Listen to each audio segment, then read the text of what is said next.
Food trip nga ni tayo. For today's video, nangain nga kami ng hinog na langka, nilagang buto ng langka, nilagang kalubanga, at bugok na itlog na kung tawagin din sa amin ay abnoy. Ay, for the go!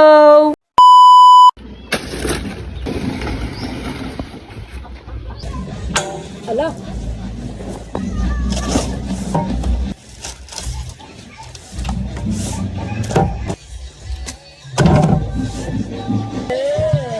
Ay, baka. Ano may laman?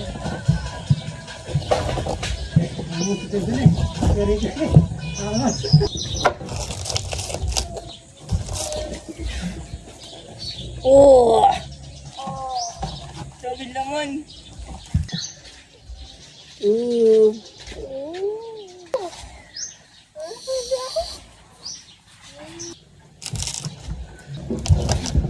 Langka. Oh, kita alam ko langka.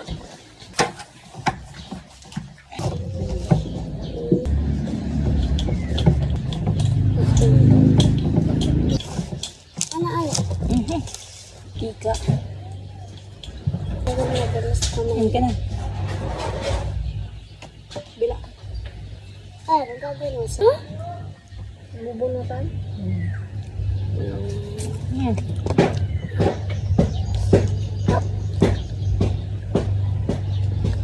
Baka ako makain yung mantika.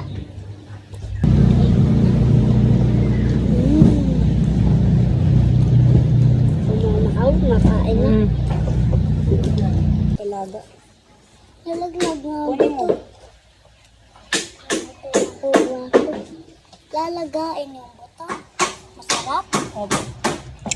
Ari na nga ni yung kadugtong ng video na in-upload natin kahapon at after nga naming mangain ng langka, ari nga yung buto ng langka at amin na ngang inilaga. Dini nga sa amin pag nangangain ng langka ay balat lamang ang tapon kasi nga pati busel ay kinakain tapos ari nga buto ng langka aming inilalaga at talagang may ngut-ngutin. Sa lasa naman nito ay para siyang mani na manamis-namis tapos malalasahan mo pa rin yung aroma ng langka. Tapos yung texture niya naman ay medyo creamy na talagang ma-addict kayong kumain kahit busog na kayo ay hindi kayo matitigil kumain sabagkat masarap nga siya.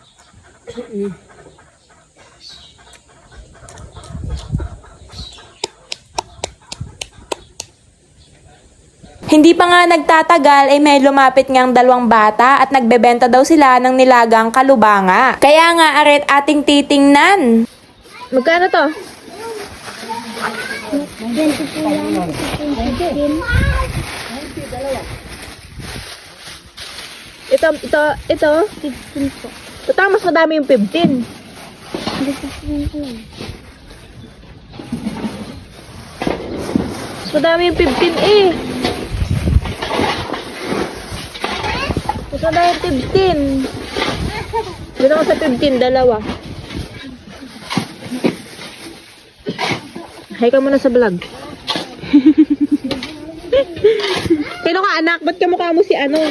Kaya nga ari at hindi pa nga natutunawan ay lamon na naman. Ari nga palang kalubanga ay para din siyang mani guys na mas matamis kaysa mani at kaysa doon sa buto ng langka. Tapos sobrang lambot ng laman niya at sobrang creamy. Marami nga palang ganari din sa amin. Kaso nga lamang ay mahirap siyang kunin dahil bukod sa kailangan mo mamangka ay talagang mabibilad ka sa araw. Pwede mo siyang kainin guys yung hindi pa nalalaga, yung hilaw. Actually, hindi siya hilaw. Para kasi siya sa aming prutas na may pagkagulay. Pwede mo siyang kainin ng hilaw, pwede mo siyang kainin ng nilaga. Same lamang siya ng lasa, pero yung hilaw ay crunchy, tapos creamy naman yung nilaga. Sobrang solid nito guys. Talagang isa are sa hinahanap ko tuwing uuwi ako ng Mindoro. Sobrang rare din ito kasi hindi mo siya makikita sa mga palengke o kahit anong pamilihan. Kaya kung meron kayo nito sa inyong lugar, ay ang swerte nyo. Kinahapunan naman ay may nagtatawag nga sa aking pangalan at kung bibili nga daw baga ako na rin tinda nilang abnoy. Ang abnoy nga pala guys ay isang itlog na bugok or bulok. Yes po, isa siyang bulok na itlog na nilagyan ng sarsa ng mga rekado tapos ipinirito and ganito na po yung itsura niya pag naluto. Tapos lalagyan mo lamang siya ng suka ay lamon na. Kung hindi pa kayo nakakatikim ng abnoy at pinapanood nyo to, para lamang siyang normal scrambled egg. Pero pag naamoy nyo ito guys, ay sobrang baho niya talaga na parang masusuka ka na sa sobrang baho. Aray na nga at nilantakan na nga ng aking papa. Yung lasa niya guys, kung hindi mo maaamoy, ay para lamang siyang normal scrambled egg. Pero dahil bugok nga aring abnoy, talagang ang sama ng amoy niya. Pero goods na din. Kumakain ako nito pero hindi sobra. Tamang tikim-tikim lamang. Etong ang tiyuhin ko ay tumikim din. Kaso nga ay hindi niya kinaya kasi nga maamoy. Aring papa ko lamang ang enjoy na enjoy. Eto na nga at titikman na nga natin aring abnoy. Huling kumain pa ako sa pagkakatanda ko ay taon na ang lumipas. Hindi ko alam kung magugustuhan ko pa siya kasi yung amoy niya is talagang nasusuka talaga ako. Una, pangalawa, pangatlo, pang-apat is okay naman siya. Maanggo, pero satisfying yung lasa. Pero nung malapit ko nang maubos yung isa ay hindi ko na kinaya. Is this Tagalog? Lo, bigla ko kasing naalala kung paano siya gawin. Nakapanood na kasi ako ng process ng pagluluto ng abnoy at talagang hindi kakayanin ng amoy, sobrang baho. Kaya nga ipinaubos ko na sa aking papa. Talagang hindi ko na kinaya. Nagreklamo pa nga siya dyan sapagkat ang dami ko nga namang binili. Sabi ko ipulutanin nyo na laang. Pero itong abnoy na to guys is kakayanin pa naman yung amoy. Hindi kagaya nung nabibili dito sa Metro Manila na amoy pala ang talagang itatapon mo na sa sobrang baho. Ari na may talagang titikman mo pa din. At masarap naman siya. Hindi ko nga lamang gusto yung amoy talaga. Kaya shoutout sa nagbenta sa akin ng abnoy. Talagang nag-effort pa kayong puntahan ako din sa bahay para matikman ng inyong abnoy. Talagang goods naman siya. I-rate natin to ng 7 out of 10.